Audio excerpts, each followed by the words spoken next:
po ang ating. So, bibigay ko na po sa inyo ang mahusay, magaling, lahat na po. No, di ba?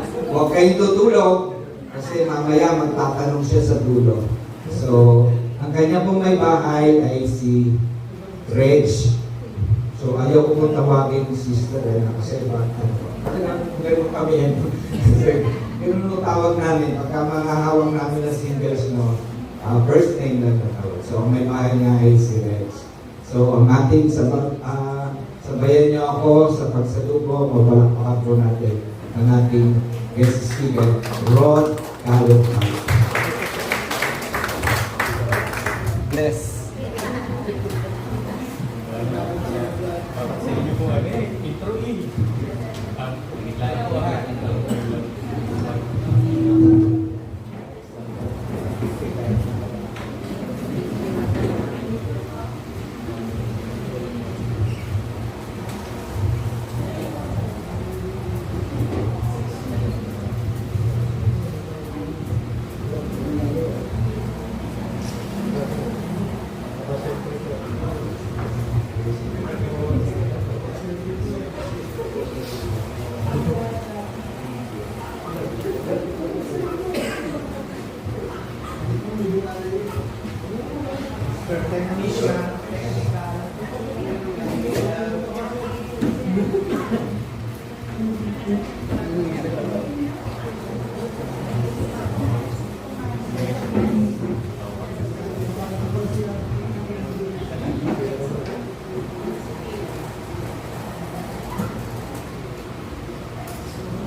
Ayan, okay.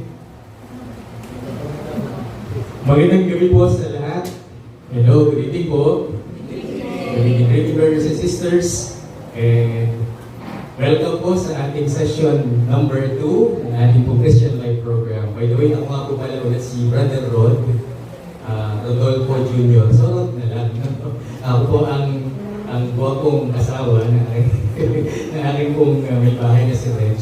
Ito po yung sinabi Tito Leo, kayo po ay graduate ng Christian Life Program, kagaya po ninyo noong 2019. Pero kung babalikan po namin yung aming pong buhay sa Couples for Christ, siya po ay member ng Couples for Christ since 1992 dahil member po yung kanyang parents sa Pila, Laguna.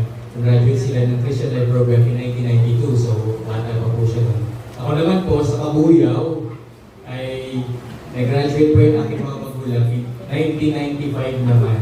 So, during those years, na kilala po namin ang Couples for Christ. Kami po yung mga bata na after po ng prayer meeting or ng household, lagi po kami nag-aabang ng matitirang soft drinks at saka matitirang pinapay. Kaya pag nalaman po namin na wala na yung aming pong mga tito at tita dati, yung mga members po ng Couples for Christ sa bahay,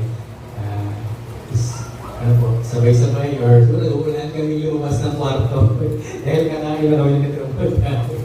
So, ganun po namin na nakilala ang Couples for Christ at ganun din po kami, we believe na blessed ng Panginoon in this community. Pwede po makita yung mga kamay ng ating mga participants. Pwede po itaas ang kamay. Ayun. So, ang dami po natin, palakpan po natin ang ating Panginoon. Sobrang hirap po kayo mag-invite. Naniniwala po ba kayo doon? Amen. Pero dahil po andito po kayo ngayon at kayo po ay tumugon sa panawagan ng Panginoon, ginamit lang po yung ating mga kakilala po dito, no? But then we believe that we were called by the Lord. Amen? Ito po ay isang pagkakataon para makilala po natin ng mas sigit, mas lubos, sino po ba yung Diyos sa ating pong buhay. Kanina po, nabanggit ni Tito Leo na yung recap ng talk number 1, which is entitled God's Love. Okay, God's love. At yun daw pong reason, no, or why o yung reason or yung isang manifestation ng pagmamahal ng Panginoon sa atin, ay pag-uusapan natin ngayong talk number 2. No? Ito daw po ay kilala natin in our Christian faith. And at the same time, kapag tinanong daw po tayo mga Katoliko, ano daw po ang ating alam na Bible verse? Ayan. So, dalawa lang daw po nating Bible verse or sa ulado. Yung una po, Genesis 1, in the beginning. Ay, susunod. Pangalawa, this is the John chapter 3 verse 16. So, ulado niyo po yan. Ano nga po yan? That is, for God so loved the world that He gave His only begotten Son. No? Who lives in Him will not perish but will have life eternal. So ito po yung ating pag-uusapan. Mas palalaligin ngayong gabi ito, brothers and sisters. Who is our Lord Jesus Christ? Ano po ba ang kanya pong kalalagayan sa ating pong mga puso ngayon? No? Paano po ba natin siya nakilala?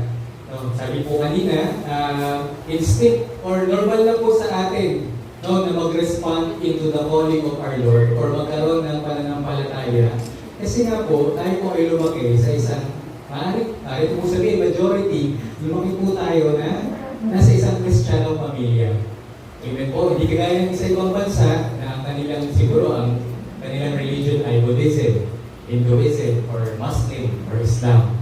Ito po sa atin, ay kahit saan ka po pumunta, no, majority ng ating pananampalataya is about Christian, or Christianity. No, at hindi po tayo nalalayo doon bilang mga Katoliko brothers and sisters. In fact, marami nga po mga lumalabas ng congregation, ng mga churches, no, na pinasimulan ng ating pong Panginoong Hesus Kristo. So ready na po ba kayo, brothers and sisters? Saglit lang naman po ito, mga 10 minutes and 1 hour. Okay na, 10 minutes and 1 hour. Ano po ba yung ating anchor verse for this evening? Medyo konti lang po yung echo natin. Hello? Yeah. Okay, so ito po yung ating anchor verse for sa ngayong gabi ito. It is in Mark, no? In Marcos chapter 8 verse 27 to 30. Isipin po natin ito, no? I-picture po natin, brothers and sisters. Yung mga apostol, kasama si Jesus, naglalakad. No? Isang araw, naglalakad yung mga apostol kasama si Jesus. Saan sila papunta? Sa Caesarea Philippos. No? At ito po ay nasa northern part ng Jerusalem or ng Israel. Sa medyo hilagang parte, no, ng Israel. Medyo mataas. Okay? At habang sila ay naglalakad, brothers and sisters, tinanong sila ng Panginoon, narinig niyo ba yung mga sinasabi ng ibang tao tungkol sa akin? Sino ba ako sa kanila? Sino ba ako sa kanila? Ang sabi ng iba na, no? Sabi ng ibang mga apostol, sinabi nila is, ikaw daw po si Juan Bautista. No? Ikaw daw po si Elias. Or isa sa mga propeta in the Old Testament. Nagtanong po rin si Jesus sa kanila. Picture out po natin, sino naman ako sa inyo? O ito yung mga sinasabi ng mga tao sa paligid natin. Ako si John the Baptist, ako si Elias, or sa mga propeta. Para sa inyo, sino ako?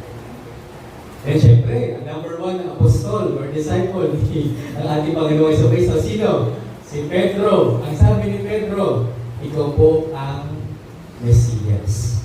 At sinabi ng Panginoon, huwag ninyong ipagsasabi ang mga bagay natin. Kasi hindi pa tayo. Huwag natin muna sabihin itong good news kasi hindi pa tayo. Okay, so medyo nag-research po ako kay Maring Google. Ano yung itsura nung Caesarea or Philippos? Ito po yan. No?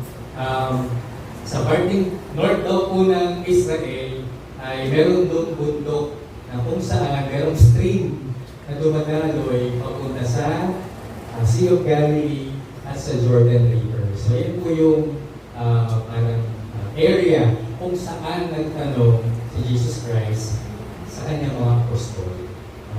It is written in the book of Mark. Brothers and sisters, ang ating po mga pag-uusapan ngayon, marahil ay based sa mga experiences po ng ating mga kapatid, experiences ko po. But at the same time, majority ng ating pong babanggitin, no, ay makikita po natin sa Biblia.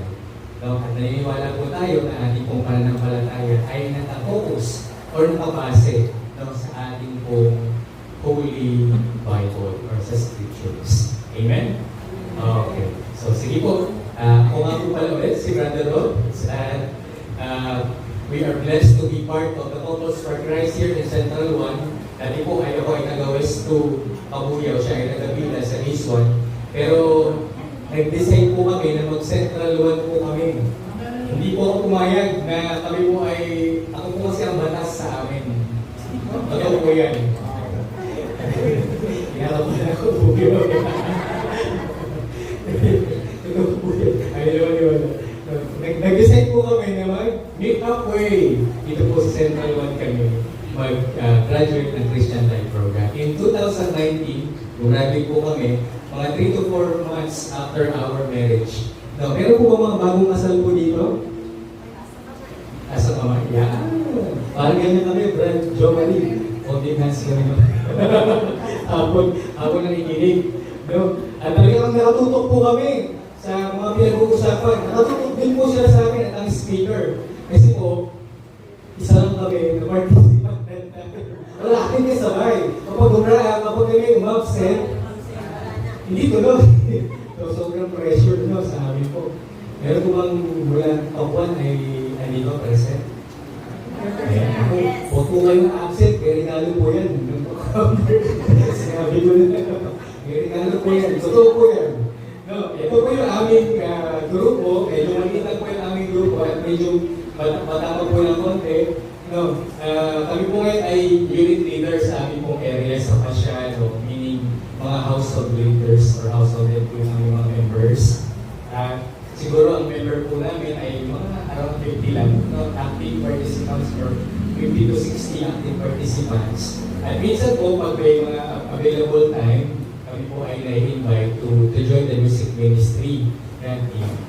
Yan, tawag po kami nila Tito Kaloy. Sila po talaga ito, tawag sa na mag-serve in the music ministry. So, ito po yung aming buhay in the Couples for Christ in our Catholic faith. Naniniwala po kami mga kapatid na through our parents, hindi man po sa aming kagalingan nagpakita po ng pananampalataya, first and foremost, ay yung aming mga magulang. Kaya po kami naririto. So mga magulang na naririto po ngayon, ay kayo po ay aking po in-honor, no? Dahil through your dedication and through your faith right now, ay i-harvest niyo po yan sa tamang panahon, no? Sa inyo pong mga anak, no? Sa inyo pong mga nire-raise na mga children. Okay, so balik po tayo, brothers and sisters. As we continue, mga kapatid, gusto ko lang po magkaroon tayo ng konting laro. No, maglalaro po tayo, ha? Ang kailangan nyo na pong gawin ay umupo at tumayo. Ready na po. Ready na po. Hindi, huwag na lang. Iba na lang. Sabihin nyo lang po sa akin, brothers and sisters, kung ano po yung, sasabihin ko po dito, ano po yung totoo at ano po yung hindi totoo. Ready na po tayo? Okay? Sige po. Ang tawag po ito sa ating activity na ito ay dalawang katotohanan at isang false news. Isang kasinungalingan. Two facts or two truths and one lie. Okay, meron po anim na tanong. Okay, and then tingnan po natin kung gaano po natin kakilala ang ating Panginoon. Okay po? Yan. Sige. Ang una pong tanong natin, brothers and sisters, i-identify po natin ano po ang lie sa tatlong ito. Okay? Ang una, si Jesus daw po ay pinanganak sa Nazareth. Pangalawa, si Jesus daw po ay isinilang sa isang sansaban. At ang pangatlo, brothers and sisters, siya daw po ay anak ng isang karpentero. Okay? Letter A, letter B, letter C. Ano po sa tingin nyo? Lie po dito. Ang hindi totoo. Mahaba po ba ito? Yes.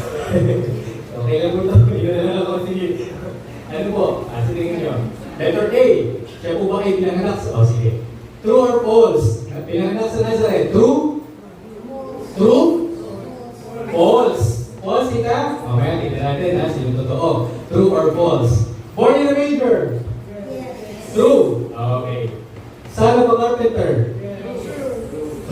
2. So lahat 2? Well, may line na isa. 1. Yung 1? Sino po nagsasabi na yung 1? Taas sa kamay.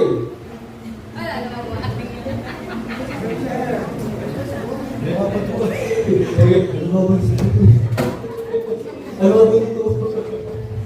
Ayan, o sige. Huwag po natin patagalin pa mga kapatid.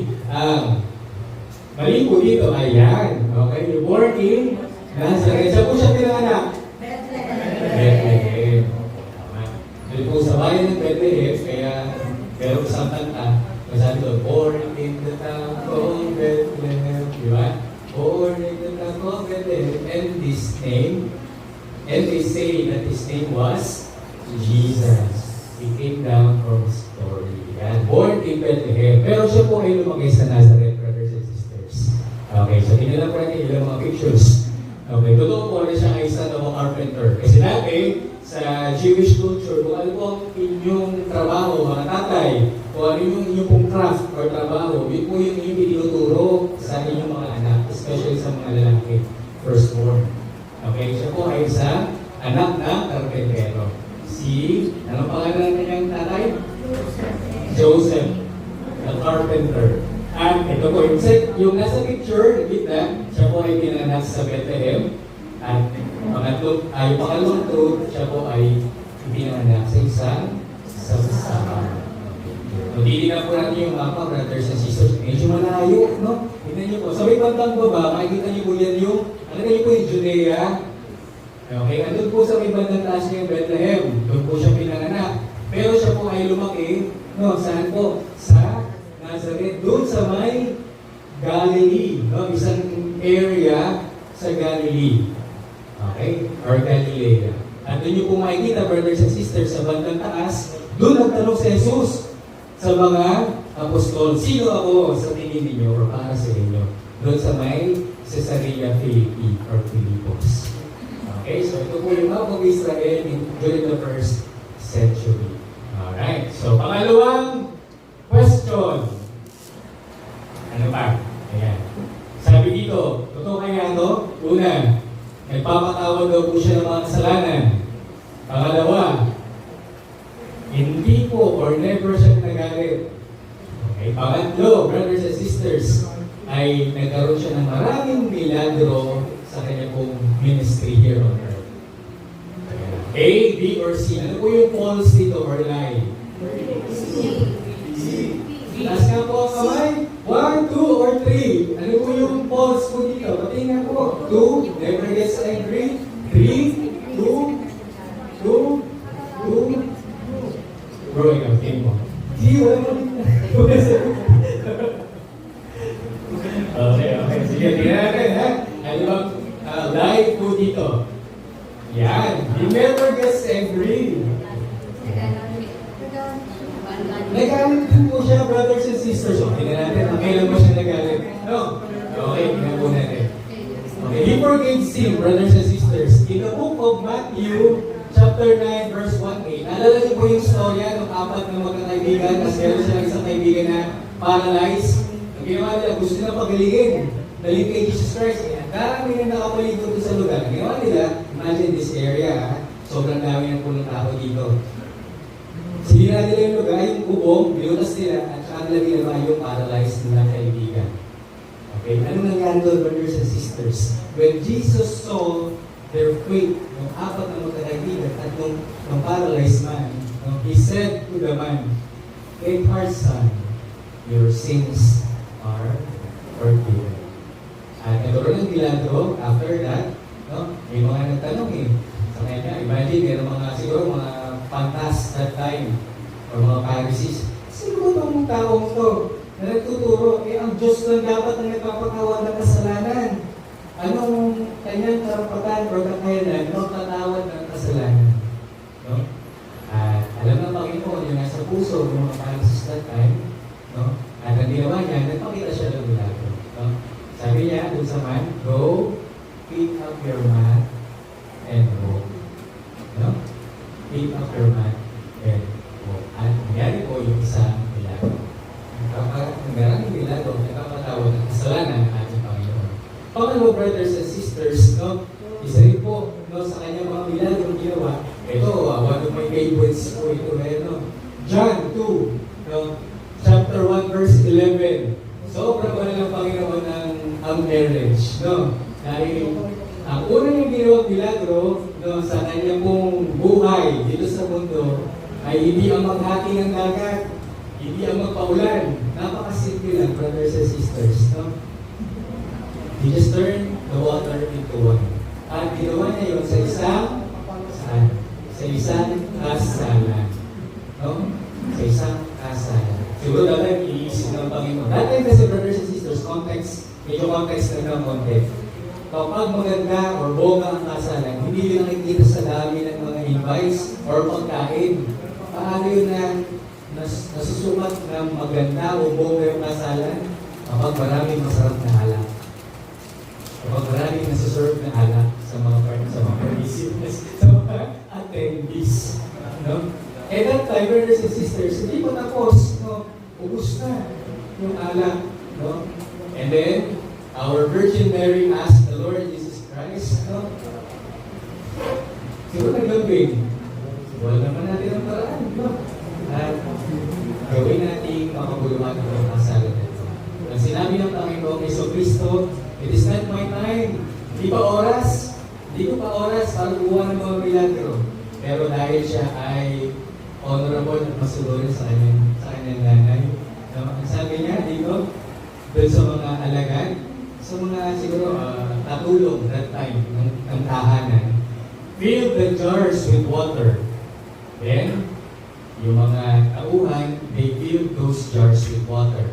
Not just kalahati, but filled to the brim. Hindi umaapaw, brothers and sisters. And after that, nagkaroon ng milagro, i-serve yung alak sa mga umaattend ng kasalan. Another miracle, brothers and sisters. Nagalit ba siya? Yes, nagalit siya. Saan nakasulat? No? Yung isang example is in Matthew, nagamit po itong katumbas na version, no, sa Mark, Luke, and John, or sa ibang gospel. In Matthew chapter 21, verse 12 to 13, no, nung nakita ng Panginoon na ang templo or ang tahanan ng kanyang ama ay nagiging tahan or parang nagiging palengke. Anong ginawa niya? Kumuha siya ng di ba yung panghanaw or panghampas, parang pangtaboy, no, sa mga tao. Dahil ang sabi niya dito, brothers and sisters, no, ang tahanan ng aking ama ay dapat isang tahanan sa pagsamba at pagdarasal. Make it holy, brothers and sisters. Make it. Kaya nagpakita din ng anger or ng galit. Pero yung galit niya, brothers and sisters, yung tinatawag natin righteous anger. No? Meron sing unrighteous and righteous anger. So mga darating na panahon, brothers and sisters, mas mahulawaan po. Okay, so ito lang po yung ilang mga episodes sa buhay ng Panginoon. Pangatlong question, ready na? Ready na? Okay. Ano pa kaya ang mga lies dito? No? He died on the cross. Ay, given. Given. Ito po ito, di ba? He died on the cross. Pangalawa, He resurrected after 3 days. Eh, sama yun sa ating pagkatigising, no? Ng Catholic faithful natin. At pangatlo, He will never come again. Ano po yung isang line po dito? Number 3. For we believe in our hearts that the Lord, our God, will again come, or will come again here on earth. Okay? In Matthew 27 verse 15, nakita po doon, na namatay ang ating Panginoon. In Matthew 28, chapter 28 verse 10, and 2, brothers and sisters. Meron po akong narinig na nagkwento sa amin. Dito po mga milagro, na ginawa ng Panginoon. Yung kanya pong pagpapagaling sa may sakit, buhay sa mga namatay na. Ito daw po ay baliwala, brothers and sisters, kung hindi nangyari ang tinatawag natin muling pagkabuhay o yung resurrection. No? The reason why we are here, brothers and sisters, the reason why we pray, the reason why we have this sign of the cross in our Catholic faith, the reason why we are believing in our Lord Jesus Christ, this is because of an empty tomb, brothers and sisters. Baliwala ang lahat kung hindi nagkaroon ng resurrection. That's in Matthew chapter 28, verse 10. And in Mark chapter 13, verse 23, binanggit po ng ating Panginoong Kristo before siya umakyat sa langit. Be watchful. I have told you all of this, all to you beforehand. And meaning, brothers and sisters, may plano ang Panginoon sa pagbabalik dito sa ito. Kailan? May mga sabi po ba sa atin? Hindi natin alam, brothers and sisters. That's why what we can only do now is to prepare ourselves, prepare our lives. No? Na sana, nawa sa ating buhay, no, ay nakilala natin ang ating Panginoon in our lifetime. Kilala natin siya bilang ating tagapagligtas, ating tagapaggaling, someone na ating kaibigan. No? The simplest way na pwede natin siguro sabihin sa Panginoon, Lord, you are my friend. Lord, you are my God. You are my healer, and you are my redeemer. Question number 4. Right? So, ano pa? Jesus is the Son of God. Is it true or false? True. Jesus is fully God and fully man. True or false? Meron daw nagsasabi, half God and half man daw siya. Ano kayong totoo dyan? Parang yung mga pinapanood natin sa Greek mythology. Pag half God ka, meron ka kakaibang class. Parang si Hercules na. Ano po ang mali dyan, or like, brothers and sisters? Number 3. Half God or half man. Sa susunod pong slide, makikita po natin, brothers and sisters, itong mga accounts na ito ng kanyang buhay na pinapakilala niya ang kanyang sarili, and at the same time, in-acknowledge at recognize siya ng ating amang nasa langit na He is the Son of God. Ano yung mga accounts na yan? The story of Annunciation. No? Virgin Mary. No? Bata-bata si Virgin Mary. Walang asawa. And then, nagpakita ang Anghel Gabriel. Ikaw ay magdadala ng tao. Diba? Ang sabi doon ng Angel Gabriel, He will call or He will be called the Son of God. After that, the Lord of Baptism, sino nag-baptize kay Jesus Christ? Si Juan. Tama po, si John the Baptist. Okay? This month sa Jordan River. At in Matthew chapter 3, verse 17, nabangit doon, brothers and sisters, this is my beloved Son, with whom I am well pleased. Merong isang tinig mula sa langit ang nagsalita, this is my beloved Son, whom I am well pleased. Again, affirmation galing from an angel, affirmation from God above, that He is the Son of God. Number 5, okay? Ano po ang kaya mali dito? Jesus is our Savior? Amen. Especially sa mga mananampalataya. Talaga po. Okay? Jesus is risen or has risen. Ito po, nangyari na kanina, no? Or napakita na natin. At ang pangatlo, Jesus is an ordinary prophet. Ito po yung lie, no? An ordinary prophet. Okay, bakit ba? Extraordinary ba siya? Or ano bang nangyari, brothers and sisters? No? Meron dalawang account in the New Testament ang nagpapakita na He is not just an ordinary prophet and He is our Savior, brothers and sisters. Okay? Ano po yung mga account na yan? Imagine, brothers and sisters, itong account na ito in Matthew chapter 1, verse 21. No? Angel Gabriel appeared to Joseph in his dream. Alala niyo po yun? No, hindi na pala kay Mary nagpakita. No? Si Angel Gabriel, but in the days of Joseph. Kaya pala, sikat na siguro up until now, yung, ano yun, yung sleeping Joseph na, nakita niyo po yun, yung nakahiga,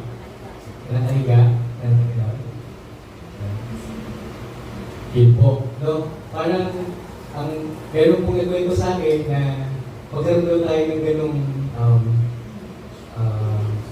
parang ang tawag ko doon yung image, no? Yung sleeping Joseph. Parang lahat daw po ng ating mga alalahanin, ng ating mga question, ng ating siguro mga pinagdadaanan ay ilagay po natin doon sa parang kulungan ni St. Joseph. Parang dito kung magkaroon tayo ng pananampalataya po gaya ni Joseph. No? magkaroon tayo ng pagkakataon na mabisita ng Panginoon, mabisita ng Holy Spirit in our dreams. No? Kagaya ng ginawa ni Angel Gabriel kay Joseph. No? Ang sabi po dyan, she will bear a son and you are to name him Jesus because he will save his people from their sin. Pangalawang account, ito, napakaganda po yung account na ito. Noong 12 years old na si Jesus Christ, brothers and sisters, dinala po siya ng kanyang mga magulang, si Mary and Joseph, sa templo. No? As part ng kanila pong pagbisita every year, doon sa tinatawag nilang Feast of Passover. Okay? Now, nung moment, brothers and sisters, ano po ba ito? May anak na 12 years old. May anak na 12 years old. You can just imagine, no, sister and brother, na yung iyong anak, nawala sa iyong tabi. Akala nyo kasama nyo, sa isang mall. Kayo, isang mall. Nawala bigla. Ano po siguro yung may experience? Siguro po kayo mag-aalala. No.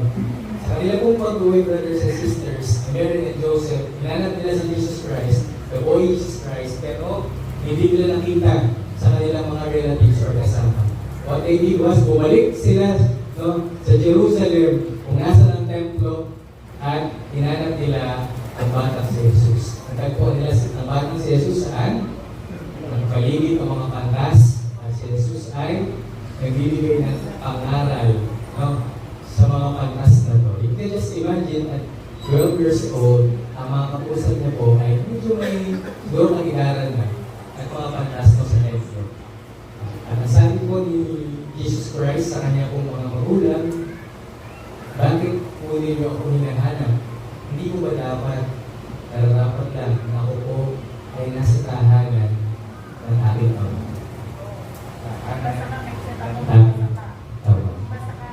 Alright, so ito lang po yung mga accounts, brothers and sisters. Again, that is not just an ordinary prophet, at siya po ay ating tagapagligtas. Last question. Okay? Last na. Tapos na yung quiz. Okay, ano ba? He is lunatic. Ibig sabihin, meron daw po siyang sakit sa isip. Okay. He has raised people from the dead. Dead. Dead na po yung... Ayan, buhay na mabili. Yeah, raise people from the dead. True or false? True. Okay. Sino po ba yung mga binuhay niya? Nalala nyo? Anong pangalan? Si Lazarus at saka si mga bayo. Tingnan po natin mamaya. Okay, si Lazarus yung isa. Okay, at yung pangatlong fact, he performs miracles. His two brothers and sisters, gaya na napag-usapan po natin kanina. Ayan, tingnan po natin. In Matthew chapter 9, okay, verse 18, Jesus raised the official's daughter, si Jairus. Si Jairus yung official, no? Pero siyang anak na namatay, no? Pero nilapita niya ang Panginoon at sinabi, ilay hands mo lang, no? Mag-lay hands ka lang sa aking anak at alam kong siya ay mabubuhay. You can just imagine the faith, brothers and sisters, no? During that time. Oo, parang sa atin, ano ba yung naramdaman natin ngayon, brothers and sisters?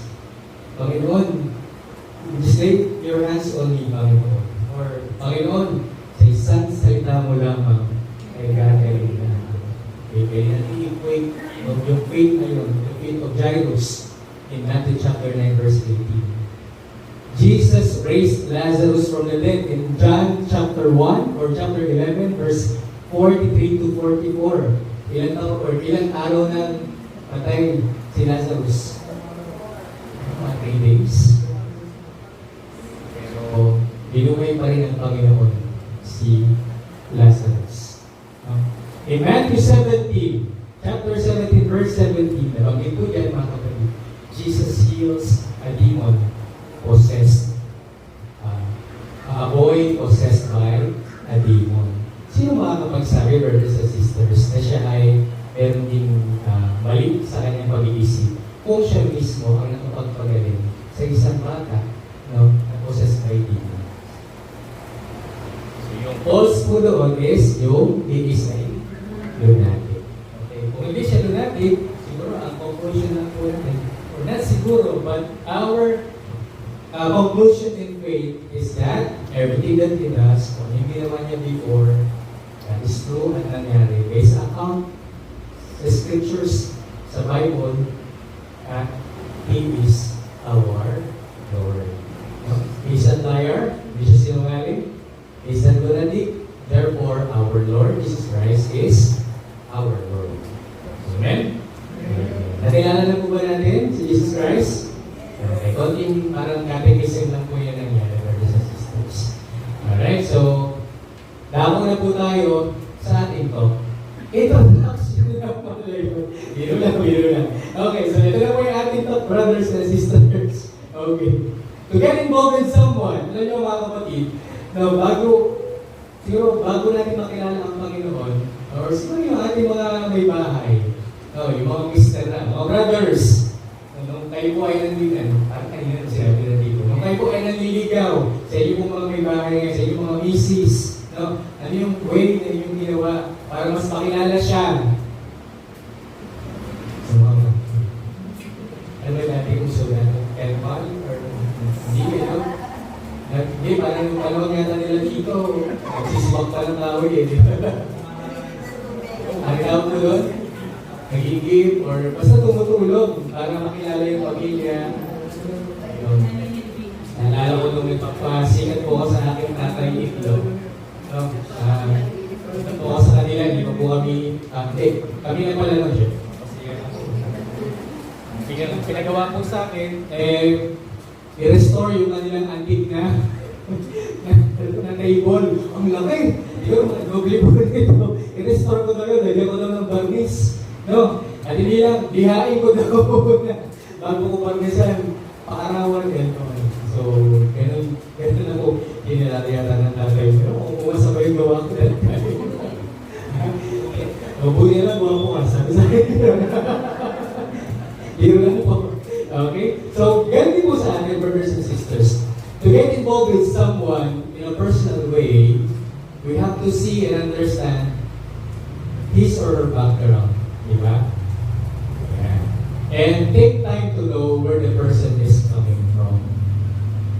Kagaya po ng ating buhay pananampalataya, we attend Mass, hindi lang dahil sa kailangan natin, but we want to know who Jesus Christ is. We want to fully understand His Lordship in our lives, brothers and sisters. We want to know, brothers and sisters, you attending the Christian Life program, what's in it for me in our married life? Ano ba dapat ang aking ginagawa? Ano bang mensahe ng Panginoon? That's why we attend Mass, we attend activity like Christian Life program. We also watch movies na pertaining to the life of our Lord Jesus Christ. Meron na sa isang episode or season sa hindi Netflix yung isa Prime yung The Chosen, diba? Pag may time po kayo, yun, panoorin natin yung The Chosen at mas makilala po natin yung ating Panginoon. Ito po aking mga binabanggit ay naandun din po sa series po ngayon, brothers and sisters. Who is Jesus Christ in history? And who is Jesus Christ of faith? And paano ba siya tinawag na Lord of all, brothers and sisters? Okay. Tingnan po natin yung una, history. Jesus of history. Ang pinakamalaking impact ng ating pong Panginoong Jesucristo sa ating pong human history ay yung tinatawag natin before Christ and after death. Na-struck niya or nagkaroon ng division yung history ng human life. No? Tinatawag na BC and AD.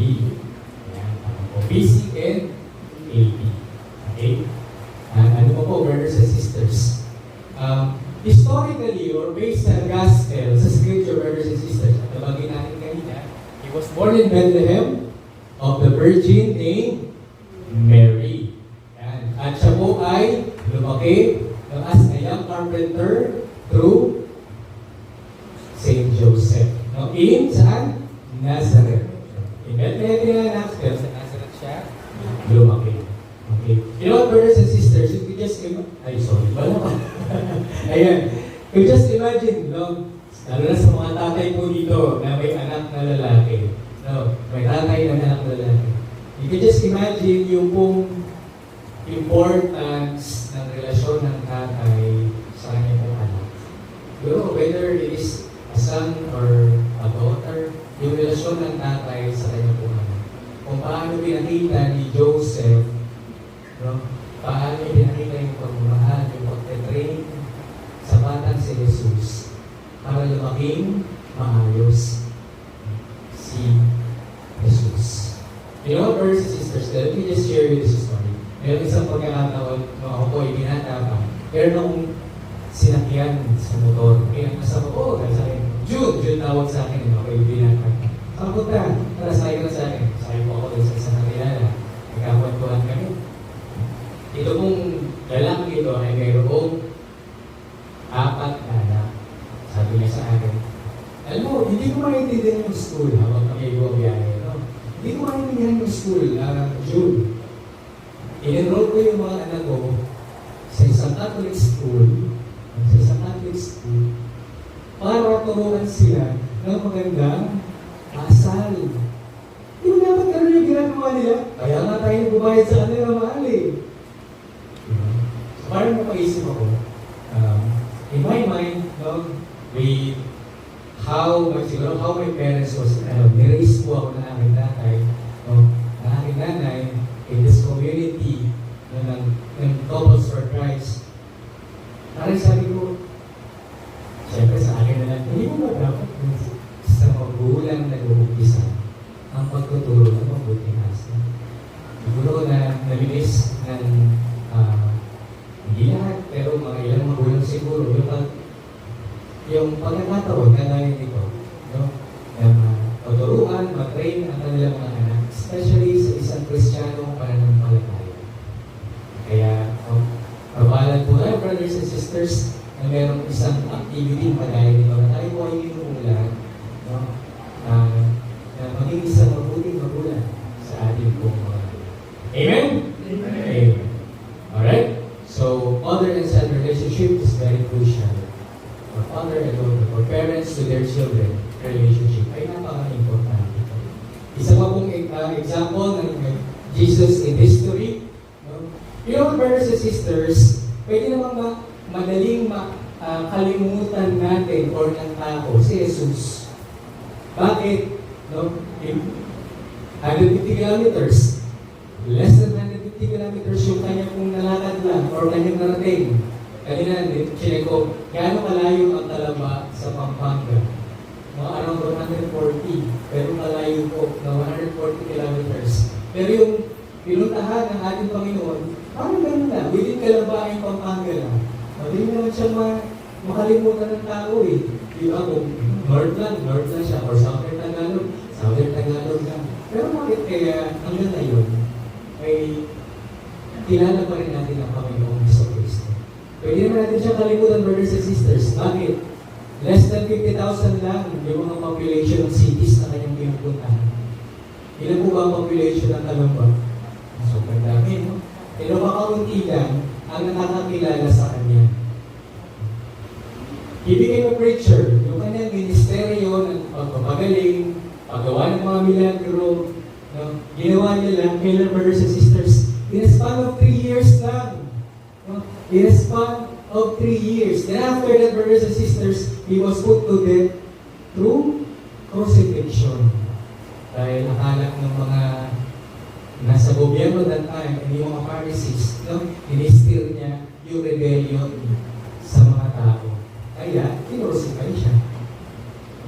Madaling kalimutan, brothers and sisters, dahil konting lugar, konting tao lang ang nakakakilala sa kanya, konting panahon lang, ginawa niya yung kanyang tungkulin. Sino ba yung mga kasama niya? Mga taong siguro that time ay maliit sa mata ng lipunan. No? Never nga siya nag-aral sa isang malaking school or sa school ng mga philosophers. Madaling kalimutan, brothers and sisters. Pero hindi ito yung mensahe ng kanyang buhay sa atin. Hindi ito yung mensahe ng kanyang pagkamatay at huling pagkabuhay, brothers and sisters. Wala nga siyang army nung nakagaya ni Alexander the Great. Pero, isa siyang magnetic leader. Sample na lamang yan yung pagtawag niya sa 12 disciples. No?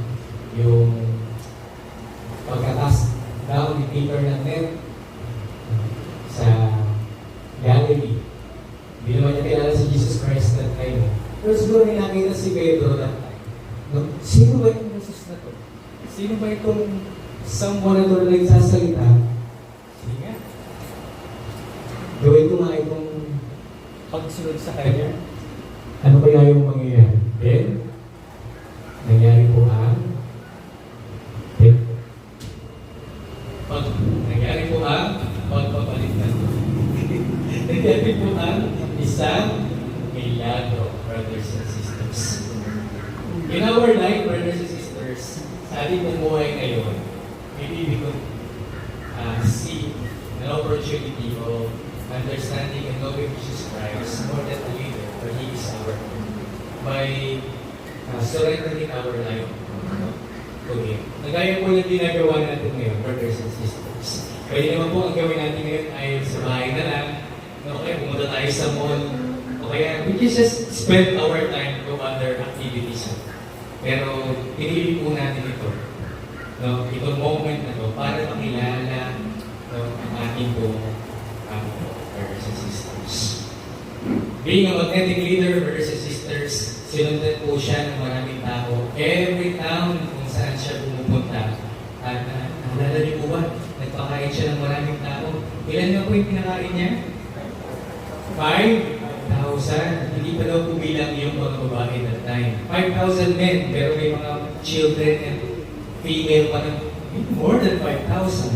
No? At nangyari ang milagro ng multiplication of 5 loaves and 2 fishes.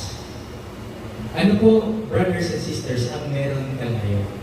Sinusundan mo ba ang ating Panginoon through this Christian Life Program? Sinusundan mo ba ang Panginoon sa pag-attend ng mga misa? Ano yung iyong 5 loaves? Ano yung iyong 2 fishes na pwede i-offer sa Panginoon? Let's just pray, no? And lift up all these 5 loaves and 2 fishes na galing sa ating mga kapatid.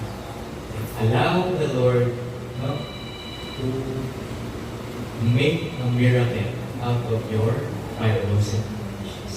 Amen? Amen. Okay, ano ba po ba, brothers and sisters? That is the Jesus of history.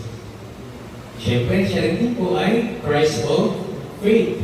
Naniniwala siya na He can forgive sins. No? Based po sa, siyempre, sa kanyang pananampalataya at relasyon sa ating po Panginoon, our God the Father.